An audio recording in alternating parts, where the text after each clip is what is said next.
Okay, we might get started. Would you like a seat? There's still seats.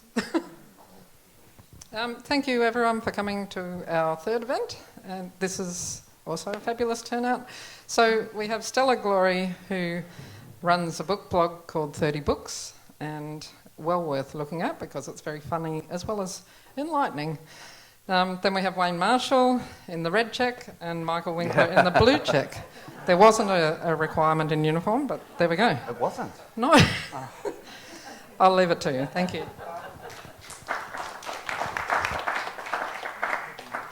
Michael and Wayne have asked that no heckling and no falling asleep, please. Oh, heckling's okay, isn't Heckling is okay, apparently.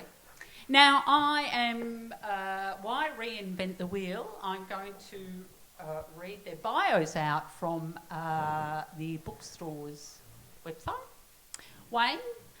Wayne Marshall's stories have appeared in Going Down Swinging, Kill Your Darlings, Island, Review of Australian Fiction and other places. His story collection, Shirl, hold the book up, was shortlisted, which was then called Frontier Sport, was shortlisted for the 2019 Victorian Premier's Literary Award for an unpublished manuscript. And I didn't know this. He is the co-founder of Peter Carey Short Story Award. And he lives in Bacchus Marsh. There you go. Oh, that's where I am. What was that? You're being heckled already. I know, it's great. Michael Winkler is a writer from Melbourne and is the co-author and editor of numerous books. He won the Australian Book Review's Calibre Essay Prize for The Great Red Whale, which he was talking about earlier includes 4 sort of semi-major themes. One is Moby Dick, mental health. What were the other 2? I have got them written down. The rock itself and settler First Nations relationships. Yep. Nice easy essay there. His journalism, short fiction reviews and essays have been widely published and anthologised. Please welcome Michael.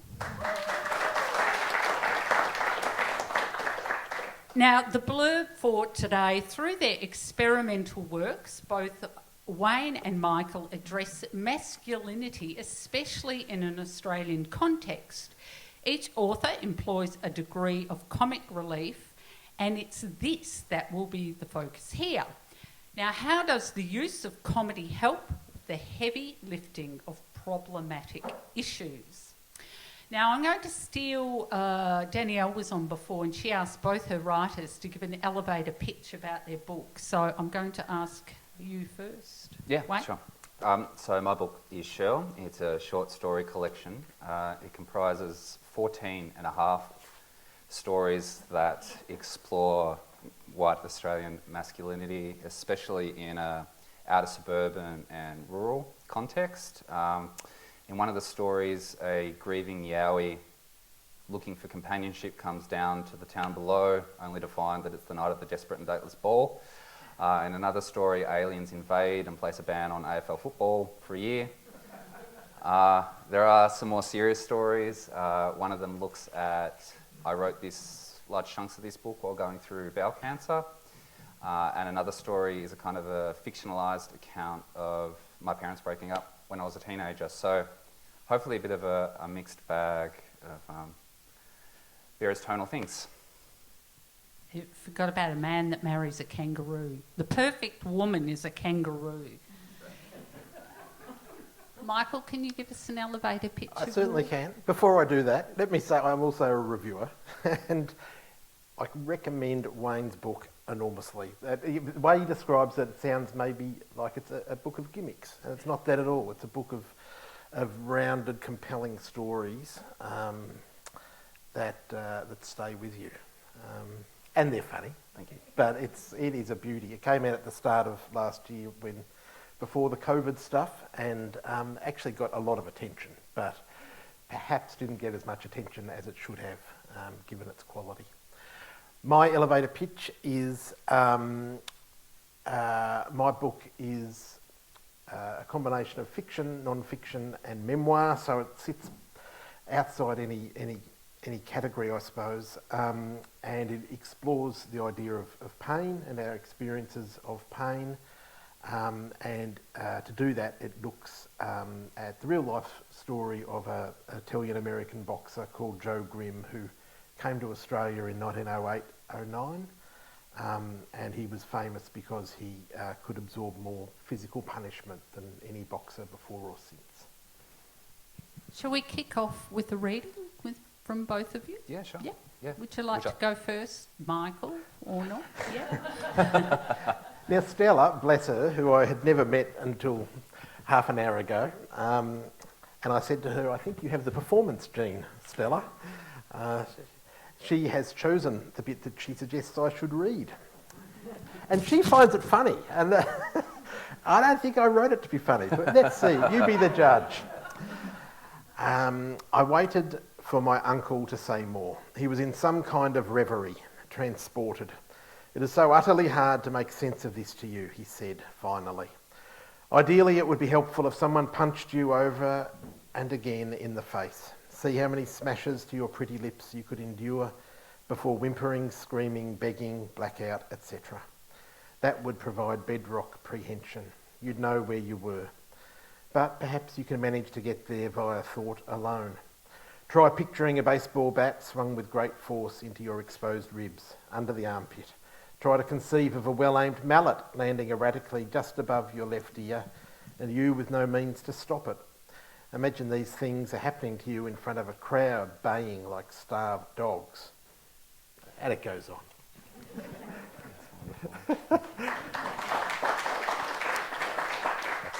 I think I find it funny. One, I love physical humour, but I find it funny because it's so ludicrous, because who wants to imagine them getting smashed with a baseball bat? But yeah. So mine's a little bit longer than that. I hope that's okay. It's very A bit okay. longer. I think Michael's okay. very modest. So this is from the beginning of one of the stories in the collection. This is just the first section from a story that's called The Yowie's Visit.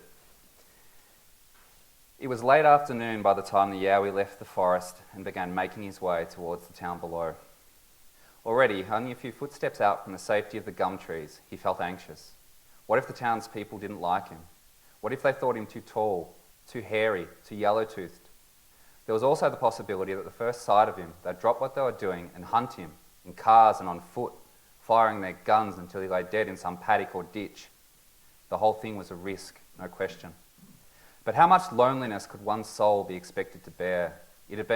How long had it been since he discovered Big Blue by the stream, her body savaged by dogs as she'd gathered the morning's water? He'd lost track. The only thing he knew for certain was that since her death, his life of solitude had become unbearable. Yes, in a way, she was still with him. He cleaned her out on the night of her murder, and in his grief stuffed her hulking body with grass and pebbles and the purple flowers she was always bending to smell. She was up there now, in the darkness of their cave, perched on a chair of rocks. But how he pined for living, breathing company. The Yowie reached the bottom of the hill and lumbered through the industrial estate on the edge of the town. Factories glimmered in the sun. A giant chimney belched smoke into the sky. The Yowie looked left and right, searching for his first potential companion and soulmate, but there was no one. Soon he entered a street lined with peeling white houses. Readying himself, he practiced the words, those human words the men greeted each other with whenever they came into the forest to hunt or camp. "G'day, mate," he said, extending a furry arm and shaking an imaginary hand. "G'day, mate. G'day, mate. G'day." When he heard a rustling sound in the yard 2 houses up, the Yowie sucked in a breath and quickened his stride. "G'day, mate," he said, arriving at a low fence. He offered a friendly hand. A dog exploded from the bushes, almost taking his hand with it. The Yowie tumbled backwards onto the grass. The small brown and white dog went on barking and baring its teeth, hurling itself at the fence. Despite his size, the Yowie used violence against other living creatures only when absolutely necessary. Big Blue, until her death, had been their primary hunter, leaving him to maintain the cave and forage for fruit. But as he sat there, knocked on his backside, something dark and ugly boiled over. He gritted his teeth. He rose to his feet. He reached over the fence and clubbed the animal on the head, hard as he could. There was a shattering of bone and the dog yelped, collapsing to the dirt. The yowie came suddenly back into his skin. Anxious fingers crowded his lips. "Little Benji, you okay out there?" It was a man's voice calling from inside the house. "Little Benji!" Footsteps pounded the floorboards. The yowie took off, keeping watch over his shoulder. "Little Benji!" The front door smacked open. The yowie ran, sweat beading the fur of his panicked face. "Little Benji, dear God, little Benji, no!" When the yowie dared look back, he saw a white bus approaching. He slowed to a walk, trying to act casual. At the back, the bus braked, then stopped, right beside him.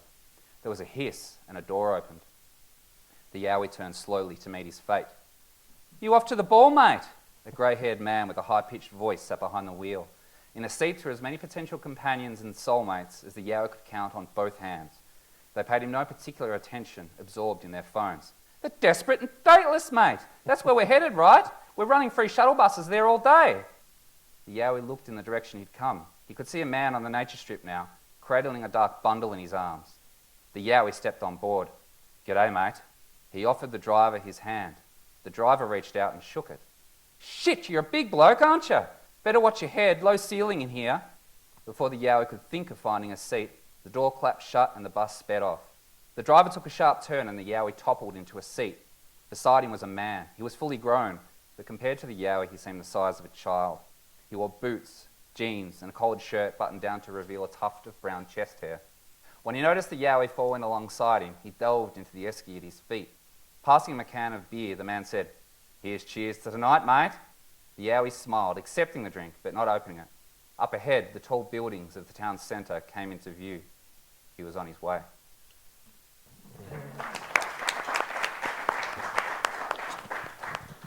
What was going on there? Tell us, while I was hearing that, I was thinking about the creatures, some of the creatures in your book. Yeah. You've got the yowie and it's at the blue creature, the taxi. Oh, yes, the Telexican ride, and then you've got the kangaroo. So why have you created these particular creatures? It's just the way my imagination goes. I was schooled pretty early in comic, fantastical fiction. I grew up loving the Paul Jennings short stories. Really similar vibe to what's happening here, I think. And there's always some heightened element whenever I get an idea for a story. If it doesn't have a heightened element, I'm not particularly interested, or I straight away try to invent some monster or something like that. Deeper than that, I think those things like the yowie, and they're all ways to access these issues, masculinity, let's say, at a distance, at a bit of an ironic distance that it just works. Yeah. So, and I'll talk about a creature in your book in a minute, but before we go on to that, let's talk about what we mean by masculinity. So what are some of the connotations? Is it about shows of heroism? In Australia, it seems to be about sport and drinking. It's about proving oneself and the idea that somehow the world is at your disposal. What do you think of when you hear those things? Or what does masculinity mean to you, Michael? I think in 2021 it probably means something different to what it's ever meant before. I think that it's very much in flux and in play, and I think that's probably a really good thing.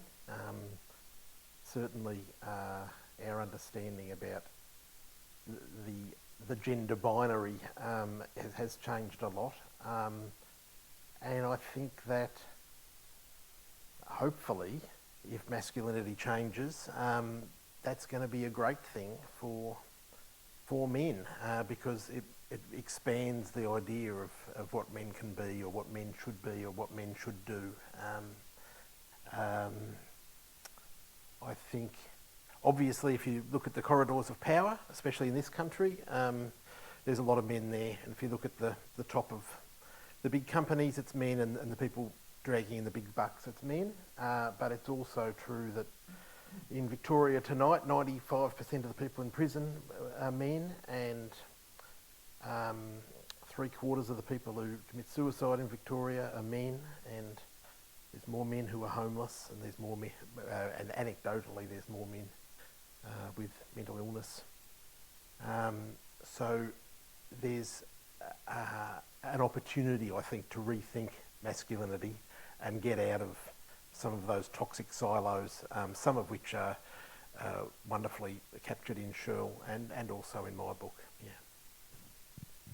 Do you have a response? Well, I would just say that's true. I think my book, Masculinity Now, is certainly not something that my book is particularly about. A lot of the stories are sort of in the 1980s and are of that time. So the sort of masculine traits that you mentioned, the, you know, super stoic and the super athletic and, you know, the macho man character is sort of what I'm looking at in my book. And I mean, I've sort of started looking at these the other day and really look no further in that period than advertising for what the Australian male was. And I've been looking at the Solo Man ads. And if anyone has seen those ads, big, burly, bronzed guys, mustached, performing great acts of heroism, and for some reason drinking soft drink that's always dripping from mustaches. It's never really going in their mouth. It's always going down these chiseled chins. So there's always, I guess to sort of diverge a bit, there's a weirdness to the Australian man that I've always, that I just think in that period, because Michael's right, we're talking about a different thing if we're talking about now, but talking about my stuff it's a bit nostalgic, I think there's just a really absurd weirdness about the white Australian man. But it's low on fizz, so you can knock it down fast. Well, the slogan before that was a man's drink, so, you know, it's all super silly. Yeah. And can you tell us, Michael, a little bit about Joe Grimm? So your book is non-fiction, but there are fictional elements in there which ties in about this creature. There's a goat in there, and it's a talking goat, and it's not just, and we were discussing this before, when you have a fabulous idea, take it to the extreme, because it's not just a talking goat, it's like a really, it's foul mouth, disgusting it's goat. A vulgar goat. Vulgar goat, yeah. The goat is offensive, it's true. Joe, So- yeah, Back to my question, Yeah. sorry, can you tell us a bit about Joe Grimm? Joe Yeah. Grimm, sure, was a boxer. He was born in Italy and migrated to America with his family and began, he was a shoe shine boy on the docks. He began boxing, and he was a conventional boxer. He won some fights, he lost some fights, and then gradually there became this awareness from people who went to fights of his incredible physical resilience, and so he became more and more of a draw card until he was fighting the reigning heavyweight champion. In the space of 6 weeks, he fought the reigning heavyweight champion, welterweight champion and lightweight champion of the world, and he warmed up for that by fighting the former heavyweight champion of the world. He wasn't a particularly big person, and the competition that evolved, it was never any question that he would lose the fight, but the competition was whether anyone could knock him out. And so he would be there absorbing grotesque physical punishment, and the question was, could he survive the allotted number of rounds? Late in his career, he came to Australia in 1908, and he was here for 18 months and had, I can't remember, a number of bouts around the place, and finally left our shores, went to Paris of all places, where he fought someone who perhaps should have been the heavyweight champion of the world, and then returned to America and ultimately died in an asylum over there, which, with what we know about CTE in the different sporting codes nowadays, it's just, it's extraordinary that he sort of stayed as sane as he did for as long as he did.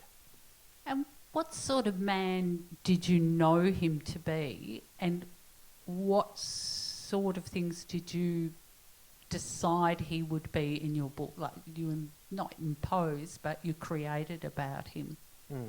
I know very little. You can only, there's simply not enough on the historical record to be able to say he was this sort of person. So I could make some guesses, but within the book I give him a variety of different possible characters with a variety of different possible motivations and attitudes towards his lifestyle and towards the pain that he he endured.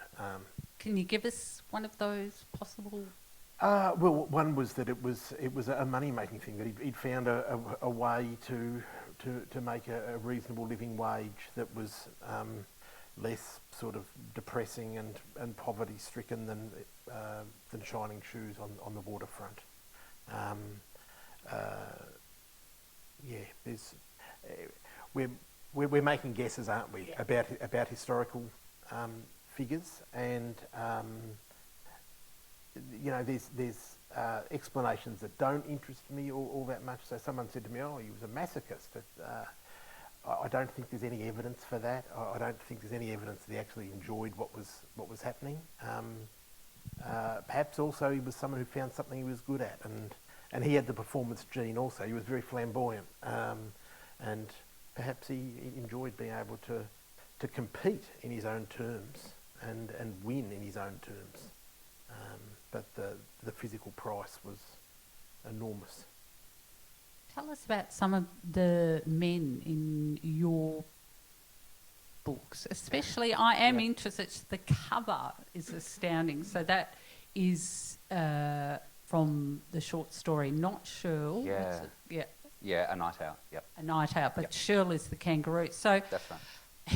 this guy, to me, he looks like the epitome of an alpha male with his buzz cut there. So what sort of man is he? Would he This be? man. Yeah.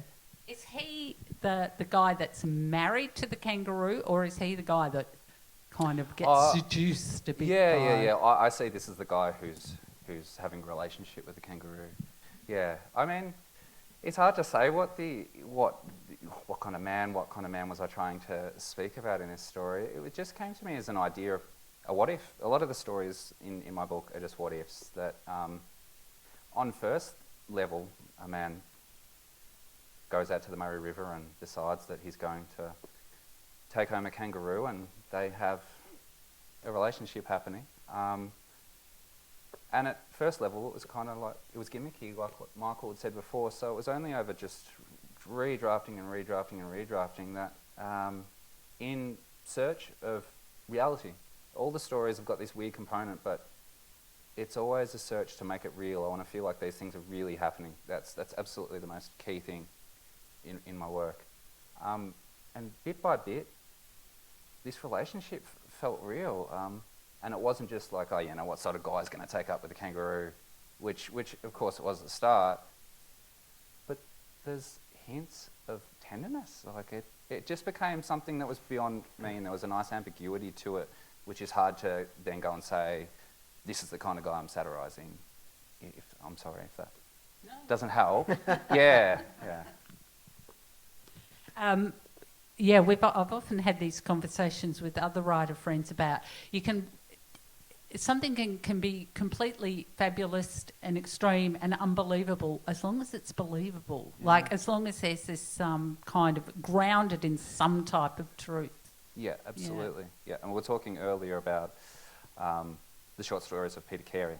When we're talking about the Carey Award, and he's the master of really strange stuff, but always grounded, and those stories just feel like realism to me. And that's the key. I'm not really interested so much in surrealism, where it's just crazy stuff being rolled out. I want it to feel real. Yeah.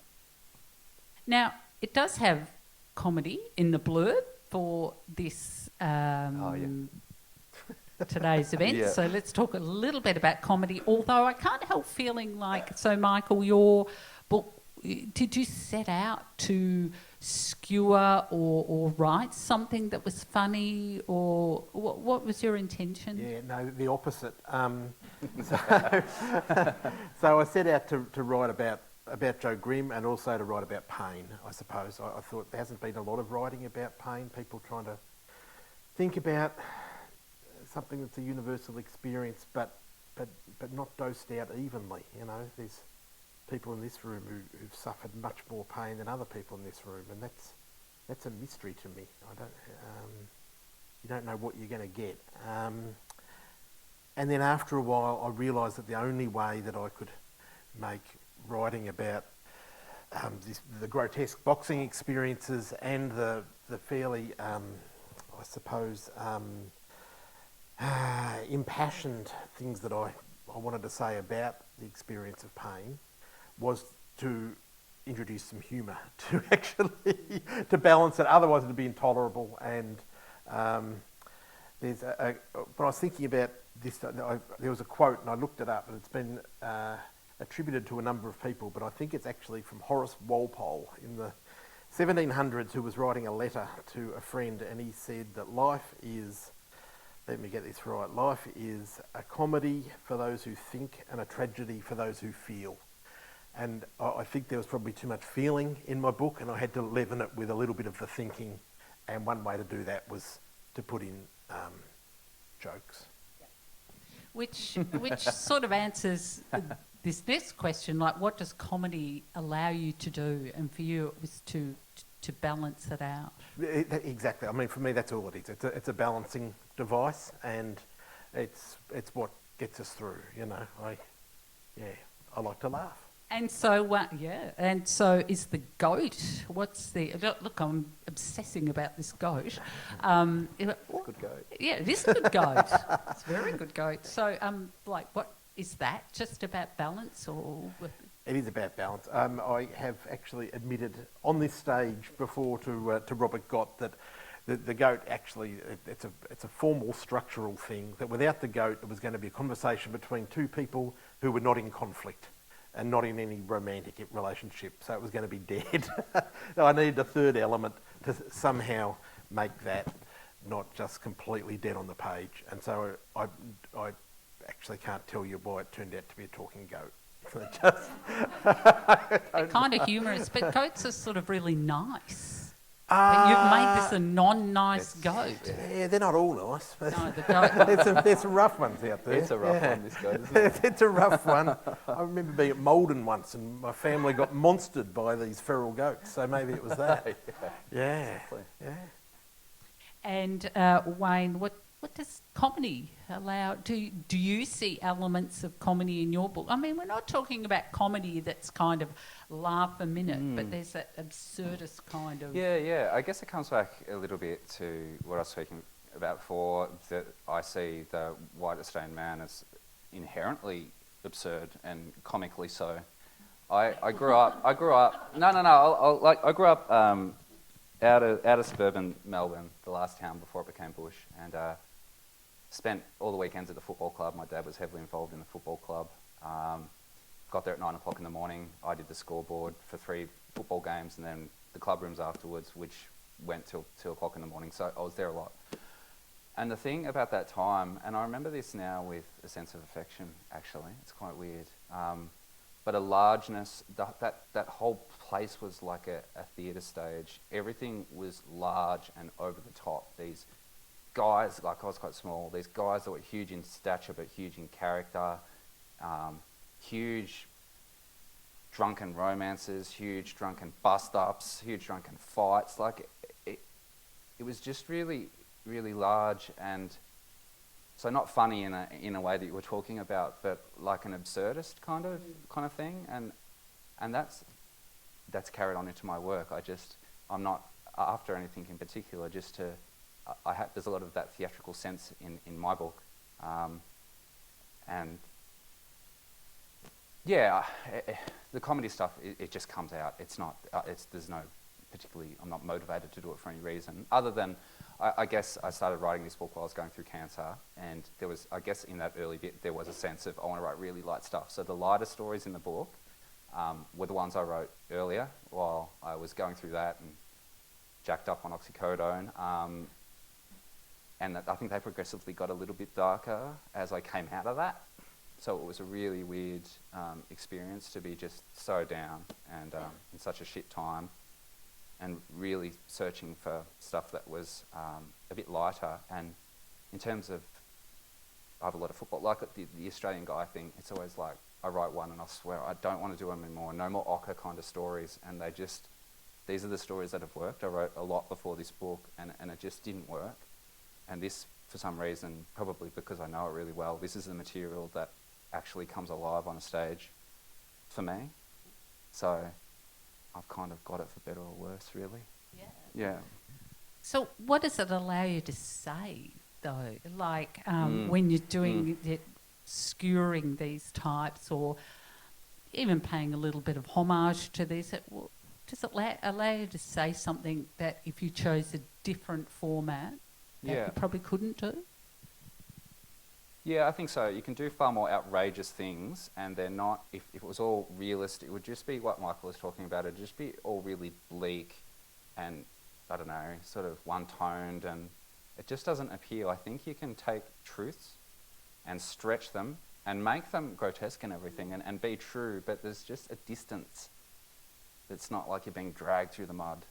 I like that there's a truth, but like a really outrageous thing at the same time, and somehow they're joined together.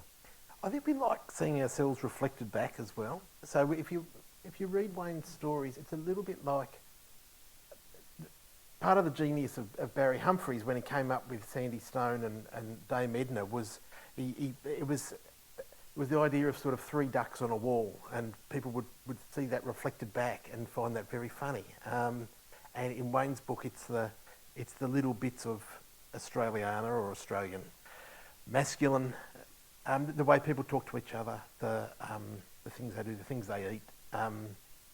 We kind of like that. I think we like it in films. You know, if it's the Hills hoist out the back of the house in Porpoise Spit in Muriel's wedding, or if it's... I think that amuses us, but in a sort of really... But we kind of like it at the same time.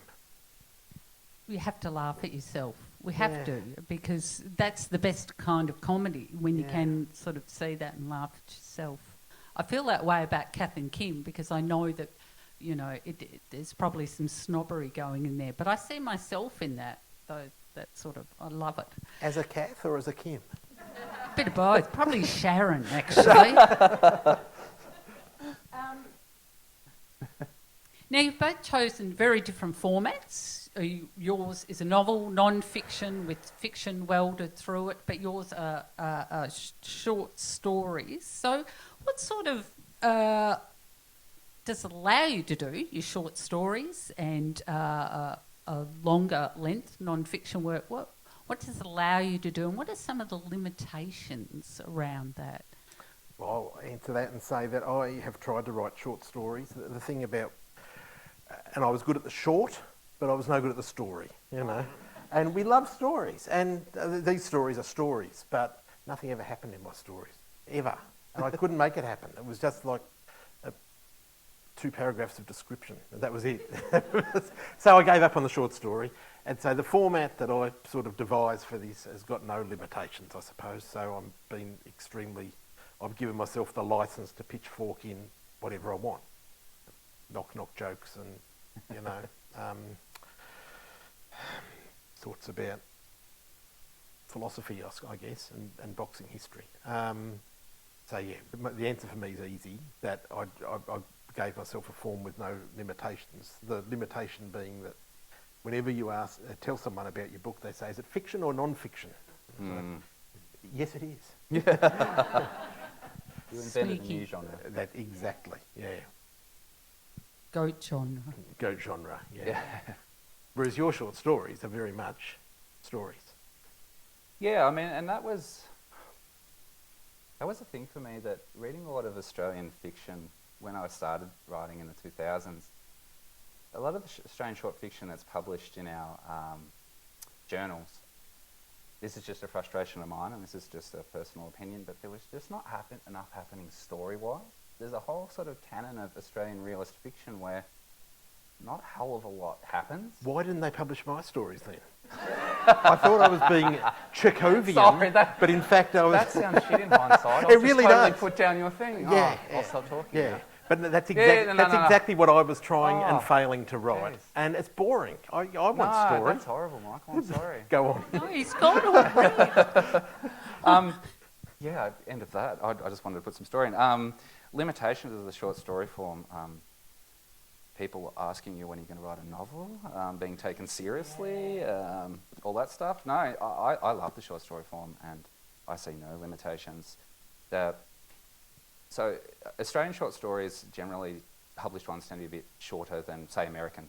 Our magazines are generally capped at 3,000 words, gives 3,000 words, and so generally there's been this kind of, the fiction has followed that, and you get a lot of stories that are around that mark. I like a lot of my stories are about 5,000 words. I like that extra few thousand, and I think, for me, with the ideas that I have, is plenty. I don't see a limitation there in terms of scope, and I happily write short stories forever. Oh, really? Yeah. Yeah. It's not a stepping stone. The whole. It's just No. a training ground to go on to higher things. Are you only in it for the money? Well, let me tell you, you're in the wrong business. Come on. You could move to poetry. Yes. So when we talk about limitations, the other thing is that very strict thing of a short story that can actually be a bit of freedom within is that as well, because you have a set amount of words, Yeah. and there's certain things that happen in a short story. Yeah, I think idea-based fiction, another generalisation, but works quite well in short story form, and it's harder to. I've had a go at writing novels, and because it's very idea-driven, I find it hard to stretch it like that. So I just think that the kind of ideas I get is just perfect for the form. Is the way it's worked for me. In all seriousness, I did try writing a novel after Shell came out, and I worked on it for about a year, and it hasn't come to anything so far, but I love short stories, but I will try. I think it's a real stretching of your abilities to try and do it. But that said, if nothing happened in that direction, I'd happily write short stories. Grimm was too fascinating a man just for one short story. Yes. And pain, the idea of pain in one short story. Yeah, well, pain goes on and on, doesn't it? So I'm going to ask you one more question, and then we're going to throw it over to the audience who are madly ready to heckle or fall asleep, one of the two. We were having a chat beforehand outside about the response to your work and who you might have written it for, and this is probably maybe a generalisation. It's mainly women who read, but have you had a response? You have had a brilliant response from a man about your book, a famous South African writer who now lives in Adelaide. yes, that's right. It was a good response. That's right. He said that it was the strangest book you'll read this year, which is, and it was that's all right. Coatsy? Kurtzer? Yeah. Kurtzer? Yeah. But yeah. No, that was very nice. And more women read than men, and some women have said some really lovely things about my book, and a lot of men have read it as well. And if more men read, I think it'd be a good thing for the world. Yeah. And when they've said lovely things, like what's the response? What have they said? I'm not going to sit here and go through the lovely responses. Come on, Mike. No. There's been a really and hugely positive. I don't regard myself as part of the writing community, but certain people in the writing community have been super, super supportive, even if I've never met them or barely met them. People have sent me messages, and it's just been lovely. Yeah. And there was a fantastic essay in Overland recently about it, which in itself was a very strange essay too, but great. Yeah, that I was just telling Wayne, that's actually someone from America who now lives in Ballarat and is incredibly well connected globally with people in the sort of avant-garde literature scene, I suppose. So yeah, that was lovely. Huge. Yeah, lovely essay. And Wayne, what's the response been like for you on a personal level, or? Yeah, so is this is the... It's about women. Yeah, exactly. So in terms of, I think somewhere in that question was, do I write for men or women? I just write the stories for myself, first and foremost. And from the moment the book was picked up, the word masculinity all over it, it was sort of, this is going to be a book for guys. But a few of the people from the time where I grew up at the football club scene have read the book, a few women, and have got in touch about how, for all the weird stuff that happens in this book, and I would have thought to those people this would just be crazy stuff, the truth beneath it all, if that was the way it was and that was how it was like to live with those men, that, you know, that I've touched something there is hugely flattering. I just feel there's a lot of crazy stuff in the book, but I feel like that stuff happened at the Melton South Football Club at 12 o'clock on a Saturday night. Like, it was just all sorts of stuff like that happened, and people from that time I show the story. It's not like, oh, this is outrageous. It's just, yeah, that went down. So yeah, I feel like it can speak to women too. Yeah. Do we have any questions from the audience? Oh, there's a woman at the back there. I want to know if you have or think you could write from a woman's perspective, point of view. Wayne has, haven't you? Yeah, there's a few of the stories. Yeah. The final story in my book, I mean, it's a hard one because it's sort of written by me, but it's a fictionalised version of my mum's breakup, and so that was quite late in the book, and I felt like there were a lot of guys in the book, and it's a very guy-heavy book, and I really needed to do that. And it worked well, but I won't lie that there's a hesitancy about getting that wrong. I absolutely want to stretch myself as a writer and want to cover various perspectives, but when you step outside yourself, there is a pressure to get it right. So, want to do it, but yeah, it's a little bit hesitant. About you, Michael? It's the Lionel Shriver question, really, isn't it? And, you know, I might not like her stridency, and I am hesitant about some things. In terms of writing from the perspective of a woman, that would not be something that I would not do. I'd be happy to do that. Yeah, I'd be happy to do that. There's a section in my book where I said that this is sort of the place where Indigenous stuff would go, and I explained why I wasn't going to put that in, while acknowledging that not having that in contributed to whitewashing, I suppose. But in terms of writing from a different gender perspective, I would give that a go. Yeah. You would? Hey, I sort of think, why would you? Why? Like, not because I think it would be problematic, but I sort of think, why would I write from a perspective of a man? It wouldn't occur to me. But, I mean, I guess we're thinking there of a first-person narrator, but the moment you've got a character of a different gender in the book, you are speaking for that character. So, you know, even though we love masculinity, I think it's going to be pretty boring if we're only stuck with men. Yeah. Oh, we can tell you've both got your check shirts on there, your hunks. Any other questions? Yes. Oh, there's a gentleman sort of... Oh, you can go... and then the fella at the back. Oh, right, okay. No, can you hear me? Yeah. I must apologise, I haven't read either of your books yet. A very interesting discussion. Insofar as they are observations about the Australian male, do you think what do you think distinguishes the Australian male in comparison, say, to the American male or the English male? Or the New aside Zealand perhaps from male. their unique use of language. Language was what I was a going to great say. That was question. what I was going to run with. It's a language. really good question. Michael? I think a dedication to washing cars. I can't prove this, but I can't think of a country on earth where men are so interested in washing their cars and so uninterested in washing themselves. So I don't want to point anyone out here.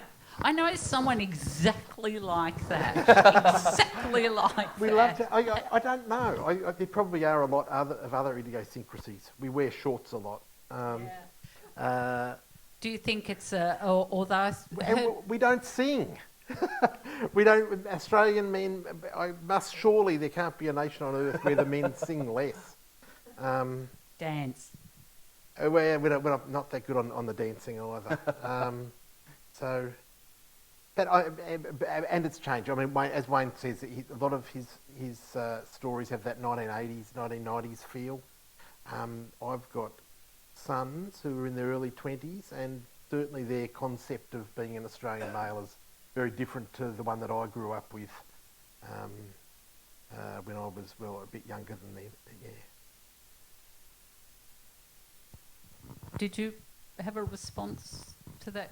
That's a great question. Are there men in other countries as sports mad as Australians? I don't know. I think Americans aren't they? Yeah. Yeah. Yeah, okay. When I first went to Europe when I was 18, and the whole time I didn't talk to another Australian, and on my way back in Singapore, I hadn't seen another Australian for a year. I could recognise them before I heard them, and they looked like they'd had a side of beef for breakfast. It was like, there was a it might have changed, obviously changed. There was a gentleman at the back.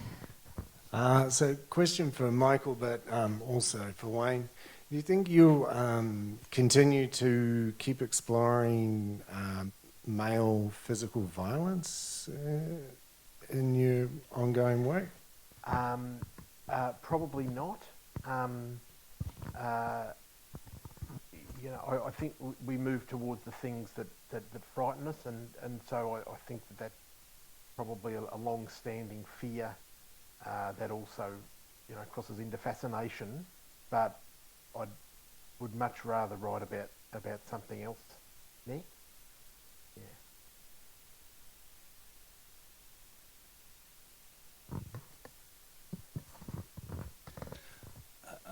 Hello. I'm about halfway through the strangest book I've read this year, and I'm really enjoying it. It's a bit of a challenge at times, but I like the goat, and there's a great couple of paragraphs just before the goat leaves the story about pain and chronic pain. I just wondered, did you talk to anyone about chronic pain and how debilitating it is? No. You wrote it well then. I think that I've known people who live with chronic pain, and guessing from your question that you would agree with me that it's not always portioned out equally to everyone, and some people live with it a lot more than others, and it colours everything. Got time for one more question. There's a gentleman up at the front here. Another cute-looking guy. Testing. Okay. Wayne, I had a quick question. I was very taken in the excerpt you read from your book about the description of the regional city or country town with the industrial estate at the edge and the street full of peeling white houses. What unique opportunities does that sort of setting have to set a short story in that sets it apart from other settings like big cities or the outback? Yeah, right. There was a question in the last panel about small towns, and I love the enclosed. I feel like it's an illusion, but I feel like I know what everyone's doing in that town, and I have this wall around the town, and in a few of the towns in my book, there are literally barbed wire fences and stuff go up, keep marooning these people in. So I love the sense of everything is enclosed, and I think for me that buys believability. It becomes a stage. And I know what everybody's doing, and whether there's much fantastical stories set in rural Australia, I don't know, but it feels like that's a bit ripe to be played with as well. All these tropes, but sort of trying to put a new spin on backyards and washing lines, and just to sort of tilt it a little bit so it becomes strange is really the object of the game. Yeah, but thank you for the question. Yeah. Now, both Michael's book, Grimish, and Wayne's book, Shirl, are for sale here today, and they will be signing their books. Yes? Yeah. Yes. I absolutely love We'll sign anything. sign anything. Beer coasters. Right. I loved your books, but more than really loving your books, I so enjoyed meeting you both today. You could not have been more charming and nicer and less alpha male-ish. And please give Michael and Wayne a round of applause. Thank you. Thanks, Stella. Thank you. And before we I think go, we could also give Stella a round of applause. Exactly. Could we? Thank you. And of course, could we please thank Joe and Dean and